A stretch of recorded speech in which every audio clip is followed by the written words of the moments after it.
महादेव शम्भो गिरीश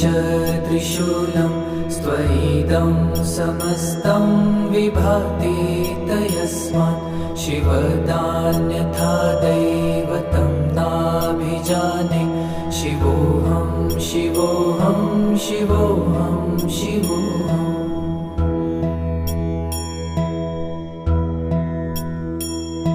यतो जयतेदं प्रपञ्चं विचित्रं स्थितिं याति यस्मिन्नेकान्तमन्ते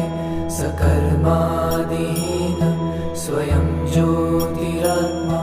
शिवोऽहं शिवोऽहं शिवोऽहं शिवोऽहम्